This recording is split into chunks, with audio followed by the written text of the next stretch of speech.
Sa ugnay na balita, tiniyak ng Philippine National Police na walang dapat ikatakot si dating Pangulong Rodrigo Duterte sakaling iutos ng International Criminal Court o ICC ang pagdakip dito. Narito ang balita ni Paul Montibon.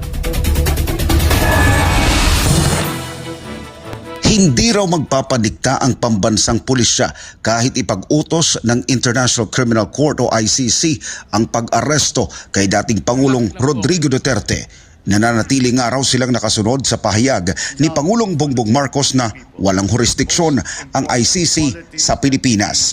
Well, kung babalikan po natin yung mga pronouncement po ng ating gobyerno ay we support po yung stand. Nagsalita na rin po yung ating DOJ, yung ating presidente mismo na we question nga yung jurisdiction sa atin ng ICC kasi umalis na nga po tayo sa kanila. So for all intents and purposes, wala na pong jurisdiction sa atin ng ICC. They could issue a warrant of arrest to anyone, but yung enforcement is another thing. Can they enforce it within the jurisdiction of the Philippine government? I think our president is very clear on that, na they don't have any jurisdiction dito po sa ating bansa. Giit pa ni Pajardo, may sarili namang judicial system ang Pilipinas kaya't hindi tayo susunod sa anumang utos ng ICC laban kay dating Pangulong Duterte.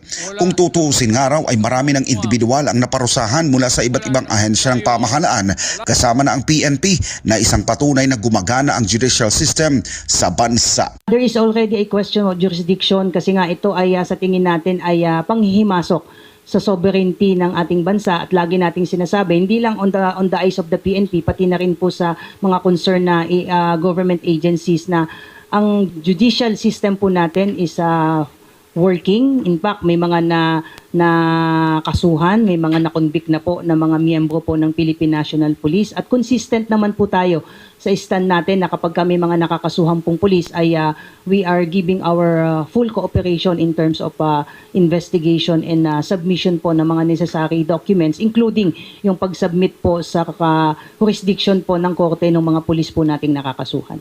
Matatandaang sinabi ni dating presidential spokesperson Attorney Harry Roque na tinawagan siya ni dating Pangulong Duterte at sinabing may pending warrant of arrest laban sa kanya.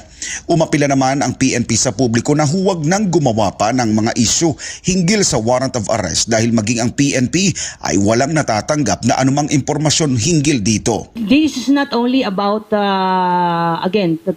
this is not only about our former president. This is also applicable to other ordinary citizen na maaaring magkakaroon po ng kaso outside jurisdiction po ng Philippine National Police.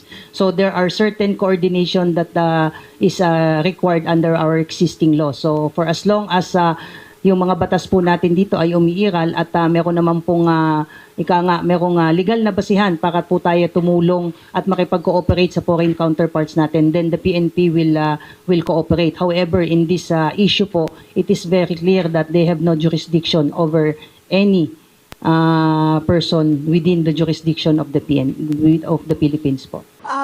Nauna ng pinabulaanan ng Armed Forces of the Philippines ang issue ng pag-aresto sa dating Pangulo. Para sa Diyos at sa Pilipinas kung mahal, nag-ulat Paul Montibon, SMNI News.